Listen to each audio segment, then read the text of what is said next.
In recent years, especially since the pandemic, more people have become aware of the rise in ADHD, hyperactivity, and other disorders affecting both adults and, even more strikingly, children. The increase in these conditions is closely tied to the excessive use of cell phones, social media, and TikTok. And although it may sound like a boomer viewpoint coming from a 21-year-old, there's a lot of truth in it.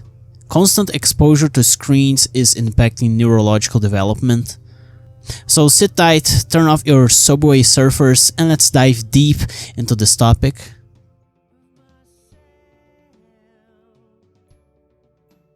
Fear of a Blank Planet, the ninth studio album by the progressive rock metal band Porcupine Tree, tackles the effects of technology overload on the youth. It tells the story of a 15-year-old who spends his days immersed in his screen, experiencing escapism, alienation, pornography exposure, and drug use as byproducts of his lifestyle. According to Steven Wilson, the album's creator, conditions like ADHD, bipolar disorder, and behavioral issues are intertwined with such a lifestyle as the one the main character has. Each track paints a unique picture of these effects. Fear of a Blank Planet reflects on how technology consumes a generation, leaving them feeling empty. My Ashes is a reflective piece about loss and abandonment. Anesthetize is an expansive track capturing the protagonist's sense of sedation and detachment. Sentimental is a nostalgic song that explores superficial connections. Way Out of Here describes the urge to escape from mental exhaustion. And finally, Sleep Together conveys a dark desire for oblivion as a way out of reality. While Wilson may not be completely accurate in every aspect, his vision resonates. The drug use he mentions may not apply directly, as kids spending more time at home have less exposure to people who may be carrying drugs on the streets and other things of the genre. And bipolar disorder isn't conclusively linked to screen time, though some other issues he points out certainly are.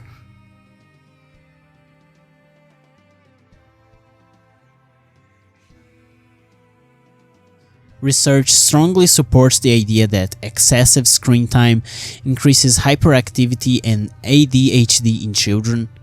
Young minds become accustomed to the constant dopamine hits, leading to lower patience and reduced focus. This need for instant gratification is particularly concerning in the case of young viewers of content like CoComelon, where the hyper-stimulating visuals make it difficult for children to look away, turning them into easily exploitable public for a company that only cares about earning more money.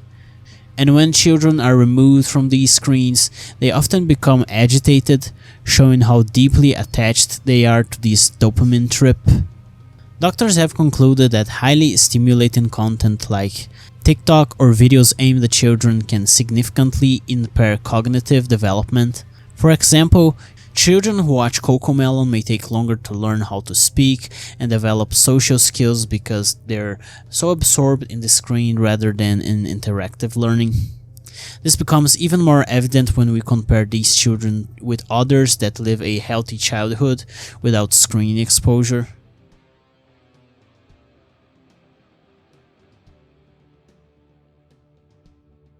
Let me use myself as an example. I've been immersed in technology since I was about 12, especially through gaming and online content. Video games themselves aren't the problem, in fact, they can help develop certain cognitive skills. But my habits have evolved over time. Now I tend to multitask, constantly listening to music while writing, or having something on in the background while working. The only time this doesn't happen is when I am reading. Other than that, pretty much do more than one thing at once. I have made some progress with my attention span though. As I said, I'm able to read a book for over an hour without checking my phone, and I can spend time outdoors without needing constant digital engagement, especially when I live with my dog.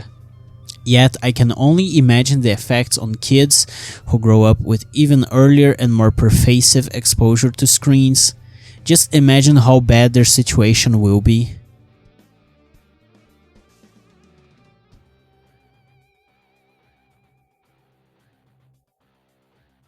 In the end, responsible usage of technology is key. I don't have children, but I plan on having someday. As for now, I know many people who do. Some of these parents give their children a lot of attention, limit screen time, encourage outdoor play, and cultivate a balanced lifestyle. And that's great because the result of that healthy lifestyle is pretty darn obvious. But on the other hand, I also know parents who hand their children a phone or tablet just to avoid dealing with them.